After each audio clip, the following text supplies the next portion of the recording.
નારદ પુરાણની કથાને આગળ વધારીએ. ભાગ 22.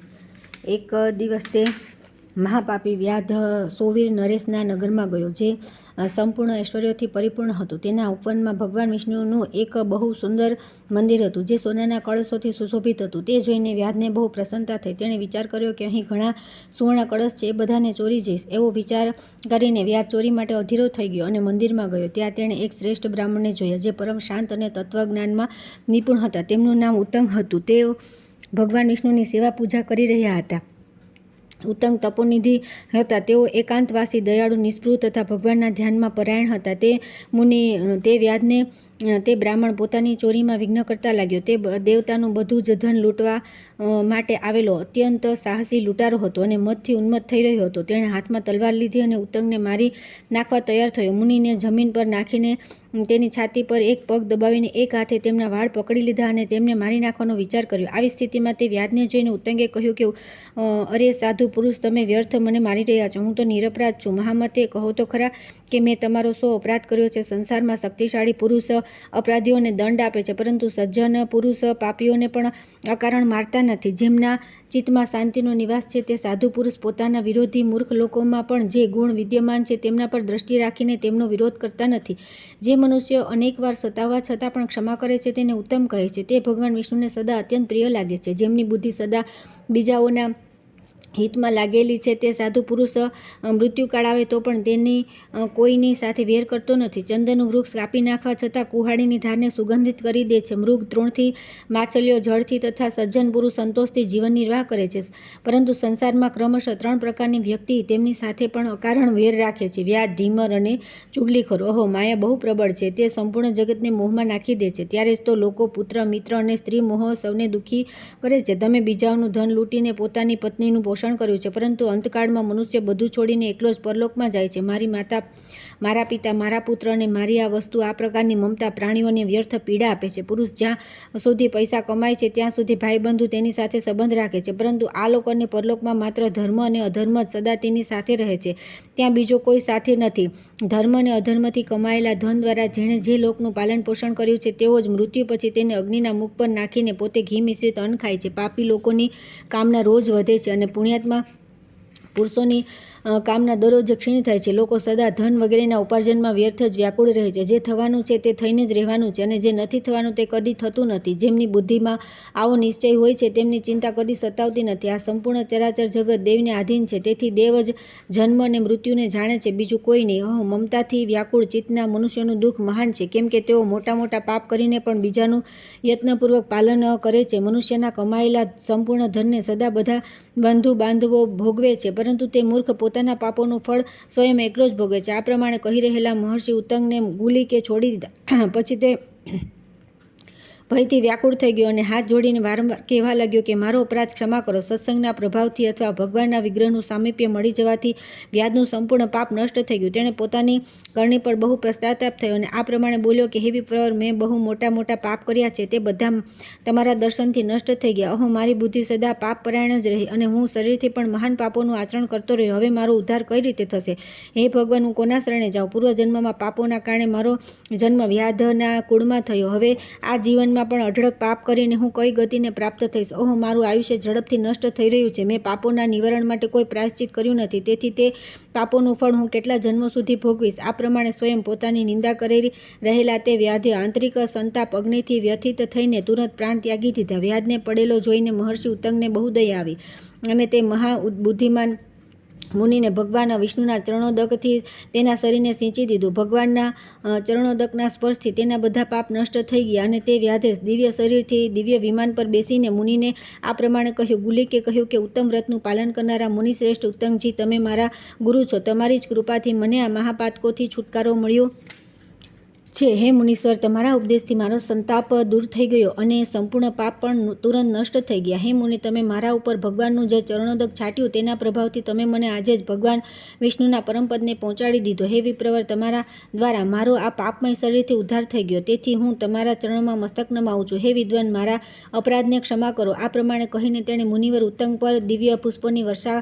કરી અને વિમાનમાંથી ઉતરીને 3 વાર પરિક્રમા કરી અને ફરી તે દિવ્ય વિમાન પર બેસીને તે ભગવાન વિષ્ણુના ધામમાં ચાલ્યો ગયો. આ બધું પ્રત્યક્ષ જોઈને તપોનિધિ ઉત્તંગજી બહુ વિસ્મિત થઈ ગયા અને તેમણે મસ્તક પર અંજલિ મૂકીને લક્ષ્મીપતિ ભગવાન વિષ્ણુની સ્તુતિ કરી. તેમના દ્વારા સ્તુતિ કરવાથી ભગવાન મહાવિષ્ણુએ તેમને ઉત્તમ વરદાન આપ્યું અને વરદાનથી ઉત્તંગજી પણ પરમપદને પ્રાપ્ત થઈ ગયા.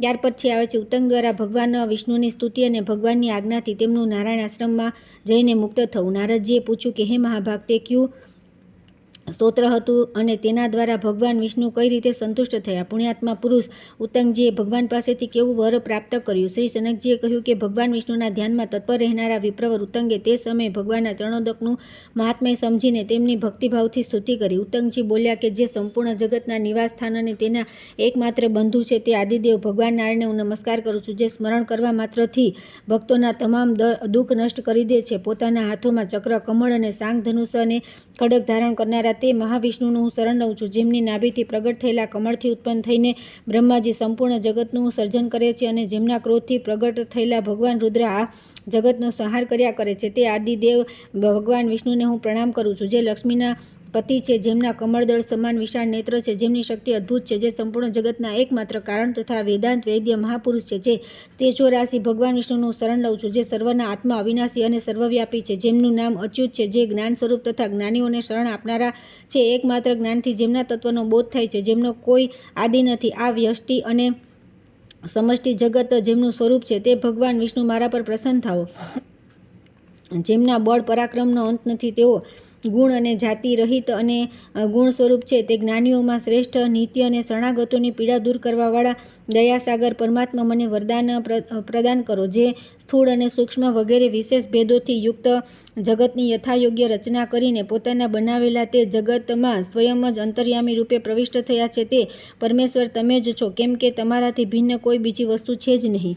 ભગવાન તમે તમારું જે શુદ્ધ સ્વરૂપ છે તે ઇન્દ્રિયાતીત, માયારહિત, ગુણ અને જાતિરહિત, નિરંજન, નિર્મળ અને અપ્રમેય છે. જ્ઞાની સંત મહાત્માઓને પરમાર્થ સ્વરૂપના દર્શન કરે છે. જેમ એક સુવર્ણથી અનેક આભૂષણ બને છે અને ઉપાધિના ભેદથી તેમના નામ અને રૂપમાં ભેદ હોય છે, તે જ પ્રમાણે સર્વના આત્મ સ્વરૂપ એક જ સર્વેશ્વર ઉપાધિ ભેદથી જાણે ભિન્ન ભિન્ન રૂપમાં દ્રષ્ટિગોચર થાય છે. જેમની માયાથી મોહિત ચિત્તવાળા અજ્ઞાની પુરુષ આત્મરૂપે પ્રસિદ્ધ હોવા છતાં પણ તેમના દર્શન કરી શકતા નથી અને માયાથી રહિત હોવાથી તેઓ જ સર્વાત્મા પરમેશ્વરને પોતાના જ આત્મારૂપે જુએ છે, જે સર્વત્ર વ્યાપક જ્યોતિ સ્વરૂપ તથા ઉપમા રહિત છે. તે વિષ્ણુ ભગવાનને હું પ્રણામ કરું છું. શું આ સમસ્ત જગત જેમનાથી પ્રગટ થયું છે, જેમના આધારે સ્થિત છે, જેમનાથી જ તેને ચેતના પ્રાપ્ત થઈ છે અને જેમનું આ સ્વરૂપ છે, તેમને નમસ્કાર છે. જે પ્રમાણની પહોંચથી પર છે, જેમનો બીજો કોઈ આધાર નથી, જે સ્વયં આધાર અને આધેય રૂપ છે, તે પરમાનંદમય ચૈતન્ય સ્વરૂપ ભગવાન વાસુદેવને હું નમસ્કાર કરું છું. સર્વના હૃદયમાં જેમનો નિવાસ છે, જે દેવ સ્વરૂપ તથા યોગીઓ દ્વારા સેવિત છે અને પ્રણવમાં તેના અર્થ અને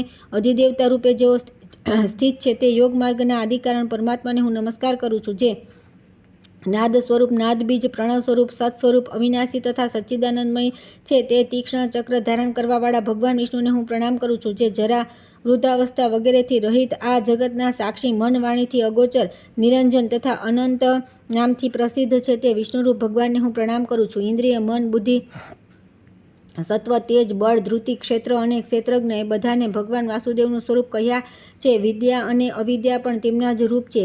તેઓ જ પરાત્પર પરમાત્મા છે, જેમનો આદિ અંત નથી તથા જે સર્વનું ધારણ પોષણ કરનારા છે. તે શાંત સ્વરૂપ ભગવાન અચ્યુતનું જે મહાત્મા શરણ લે છે, તેમને સનાતન મોક્ષ પ્રાપ્ત થાય છે. જે શ્રેષ્ઠ વરણ કરવા યોગ્ય વરદાતા, પુરાણ પુરુષ, સનાતન, સર્વગત તથા સર્વ સ્વરૂપ છો, તે ભગવાનને હું વારંવાર પ્રણામ કરું છું. જેમના ચરણોદક સંસારરૂપી રોગને દૂર કરનાર છે, વેદ્ય છે, જેમના ચરણોની ધૂળ નિર્મળતાનું સાધન છે તથા જેમનું નામ સમસ્ત પાપોનું નિવારણ કરનારું છે, તે અપ્રમેય પુરુષ શ્રી હરિની હું આરાધના કરું છું. જે સદરૂપ, અસદરૂપ, સદસદરૂપ અને તે બધાથી વિલક્ષણ છે તથા જે શ્રેષ્ઠ અને શ્રેષ્ઠથી પણ શ્રેષ્ઠતર છે, તે અવિનાશી ભગવાન વિષ્ણુનું ભજન કરું છું. જે નિરંજન, નિરાકાર, સર્વત્ર પરિપૂર્ણ અને પરમ વ્યોમમાં વિરાજમાન, વિદ્યા અને અવિદ્યાથી પરે તથા હૃદય કોમળમાં અંતર્યામી રૂપે નિવાસ કરનારા, જે સ્વયં પ્રકાશ, અનિર્દેશ્ય, જાતિ, ગુણ અને ક્રિયારહિત, મહાનથી પણ પરમ મહાન, સૂક્ષ્મથી પણ અત્યંત સૂક્ષ્મ, અજન્મા, સર્વ પ્રકારની ઉપાધિઓથી રહિત, નિત્ય, પરમાનંદ અને સનાતન પરબ્રહ્મ છે, તે જગન્નિવાસ ભગવાન જગન્નાથનું હું શરણ લઉં છું. ક્રિયાનિષ્ઠ તથા ભક્તો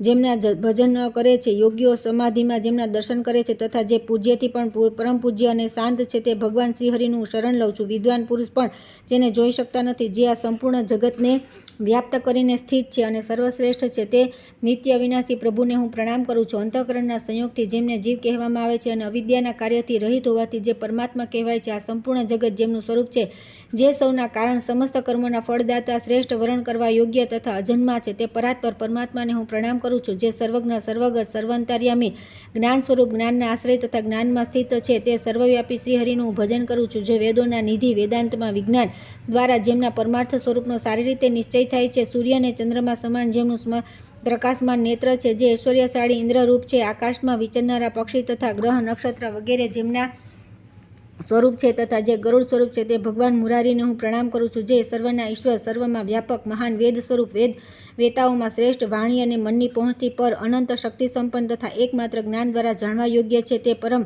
પુરુષ શ્રીહરિનું હું ભજન કરું છું. જેમની સત્તા સર્વત્ર પરિપૂર્ણ છે, જે ઇન્દ્ર, અગ્નિ, યમ, નિરુતિ, વરુણ, વાયુ, સોમ, ઈશાન, સૂર્ય અને પુરંદર વગેરે દ્વારા સ્વયં સર્વલોકની રક્ષા કરો છો, તે અપ્રમેય પરમેશ્વરનું હું શરણ લઉં છું. જેમના સહસ્ત્ર મસ્તકો, સહસ્ત્ર પગ, સહસ્ત્ર ભુજાઓ અને સહસ્ત્ર નેત્ર છે, જે સંપૂર્ણ યજ્ઞોથી સેવિત તથા સૌને સંતોષ પ્રદાન કરનાર છે, તે ઉગ્ર શક્તિ સંપન્ન આદિપુરુષ શ્રીહરિને હું પ્રણામ કરું છું. જે કાલ સ્વરૂપ, કાલ વિભાગના હેતુ, ત્રણેય ગુણોથી અતીત, ગુણજ્ઞ, ગુણપ્રિય, કામના પૂર્ણ કરનારા, સંગરહિત, અતિન્દ્રિય, વિશ્વપાલક, તૃષ્ણા રહિત, નિરીહ, શ્રેષ્ઠ, મન દ્વારા અગમ્ય, મનોમય અને અન્નમય સ્વરૂપ, સર્વમાં વ્યાપ્ત, વિજ્ઞાનથી સંપન્ન તથા શક્તિશાળી છે, જે વાણીના વિષય નથી તથા જે સર્વના પ્રાણ સ્વરૂપ છે, તે ભગવાનનું હું ભજન કરું છું. જેમના રૂપને, બળ અને પ્રભાવને, જેમના વિવિધ કર્મોને તથા જેમના પ્રમાણને બ્રહ્મા વગેરે દેવતાઓ પણ જાણતા નથી, તે આત્મ સ્વરૂપ શ્રીહરિની હું સ્તુતિ કઈ રીતે કરી શકું? હું સંસારમાં સમુદ્રમાં પડેલો એક દીન મનુષ્ય છું. મોહથી વ્યાકુળ છું. સેંકડો કામનાઓથી હું બંધાયેલો છું. હું અકીર્તિભાગી, ચુગલીખોર, કૃતજ્ઞ, સદા અપવિત્ર,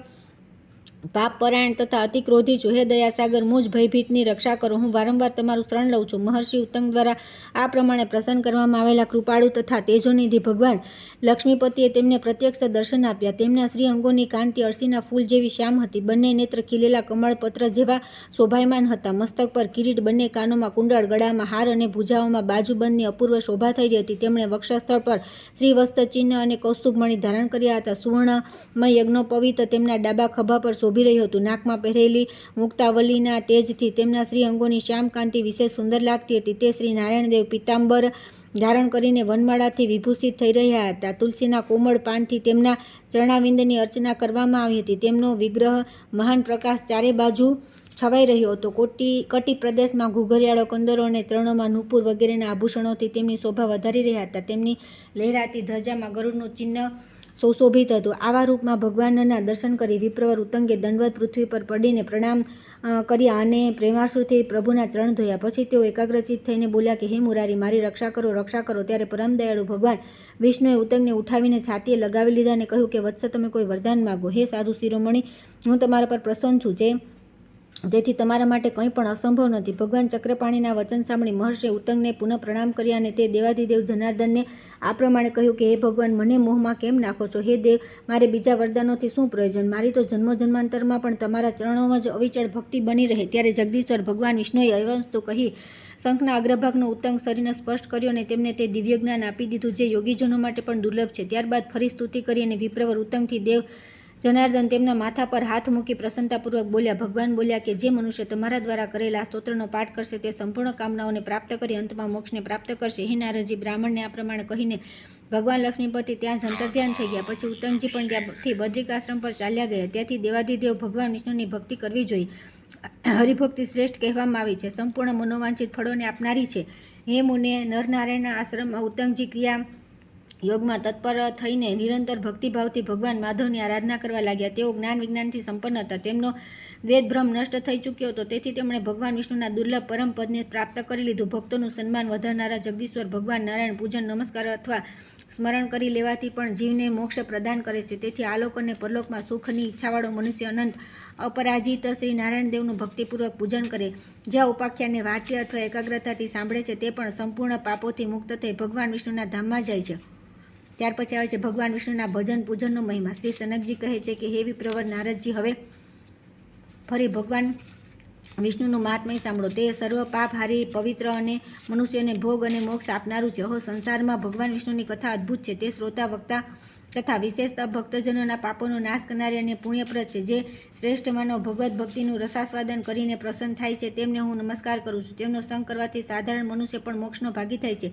હે મુનિશ્રેષ્ઠ, જે સંસાર સાગરને પાર જવા ઈચ્છતો હોય તેણે ભગવાનના ભક્તોની ભક્તિ કરવી, કેમ કે તે સર્વ પાપોને હરી લેનાર છે. દર્શન, સ્મરણ, પૂજન, ધ્યાન અથવા માત્ર પ્રણામ કરી લેવાથી ભગવાન ગોવિંદ દુસ્તર ભવસાગરથી ઉદ્ધાર કરી દે છે. જે સૂતા, ખાતા, ચાલતા, બેસતા, ઊંઘતા અને બોલતા રહીને પણ ભગવાન વિષ્ણુના નામનું ચિંતન કરે છે તેને વારંવાર નમસ્કાર છે. જેમનું મન ભગવાન વિષ્ણુની ભક્તિમાં અનુરક્ત છે તેમનું અહો ભાગ્ય છે, કેમ કે યોગીઓ માટે પણ દુર્લભ ભક્તિ તે ભક્તોને સુલભ હોય છે. હે વિપ્રવર, નારદ ઈચ્છાથી કે ઈચ્છા વિના પણ જે લોકો ભગવાનની પૂજા કરે છે તેમને અવિનાશી ભગવાન નારાયણ અવશ્ય મોક્ષ આપે છે. બધા ભાઈબંધુ અનિત્ય છે. ધન વૈભવ પણ કાયમ રહેવાના નથી અને મૃત્યુ સદા પાસે જ હોય છે. આવું વિચારીને ધર્મનો સંગ્રહ કરવો જોઈએ. મૂર્ખ લોકો અજ્ઞાનના કારણે વ્યર્થ ગર્વ કરે છે. જ્યારે શરીરનો જ વિનાશ નજીક છે ત્યારે ધન વગેરેની તો વાત જ શું કરવી. તુલસીની સેવા દુર્લભ છે, સાધુ પુરુષોનો સંગ દુર્લભ છે અને પ્રાણી માત્ર પર દયાભાવ પણ કોઈ ભાગ્યશાળીને સુલભ હોય છે. સત્સંગ, તુલસીની સેવા તથા ભગવાન વિષ્ણુની ભક્તિ આ બધા દુર્લભ છે. દુર્લભ એવા મનુષ્ય શરીરને પ્રાપ્ત કરી વિદ્વાન પુરુષ તેને વ્યર્થ ન વેડફી નાખે. જગદીશ્વર શ્રીહરિની પૂજા કરી. હે દ્વિજોત્તમ, આ સંસારમાં એ જ સાર છે. મનુષ્ય જો દુસ્તર ભવસાગરથી પાર થવા ચાહે તો તે ભગવાનની ભક્તિમાં તત્પર થઈ જાય. એ જ રસાયણ છે. હે ભાઈ, ભગવાન ગોવિંદનો આશ્રય લો. પ્રિય મિત્ર, આ કાર્યમાં વિલંબ ન કરો, કેમ કે યમરાજનું ઘર નજીક છે. જે મહાત્મા પુરુષ સૌના આધાર, સંપૂર્ણ જગતના કારણ તથા સમસ્ત પ્રાણીઓના અંતર્યામી ભગવાન વિષ્ણુનું શરણ લઈ ચૂક્યા છે તે અવશ્ય કૃતાર્થ થઈ ગયા છે. જે લોકો પ્રાણજનોની પીડાનો નાશ કરનારા ભગવાન વિષ્ણુની પૂજા કરે છે તેઓ વંદનીય છે. જે વિષ્ણુ ભક્ત પુરુષ નિષ્કામ ભાવે પરમેશ્વર શ્રીહરિનું યજન કરે છે તેઓ 21 પેઢીઓ સાથે વૈકુંઠમાં જાય છે. જે સદા વિરક્ત મહાત્મા એવા ભગવદ્ ભક્તોને જળ અથવા ફળ આપે છે તે ભગવાનના પ્રેમી છે. જે કામના રહિત થઈને ભગવાન વિષ્ણુના ભક્તોનું તથા ભગવાન વિષ્ણુનું પણ પૂજન કરે છે તે જ પોતાના ચરણોની ધૂળથી સંપૂર્ણ વિશ્વને પવિત્ર કરે છે. જેના ઘરમાં સદા ભગવદ્ પૂજાપરાયણ પુરુષ નિવાસ કરે છે ત્યાં બધા દેવતા તથા શ્રીહરિ પણ વિરાજમાન થાય છે. હે બ્રહ્મન, જેના ઘરમાં તુલસીની પૂજા થાય છે ત્યાં નિત્ય શ્રેયની વૃદ્ધિ થાય છે. જ્યાં શાલિગ્રામ શિલા રૂપે ભગવાન કેશવ નિવાસ કરે છે ત્યાં ભૂત, વૈતાલ વગેરે ગ્રહ નુકસાન કરી શકતા નથી.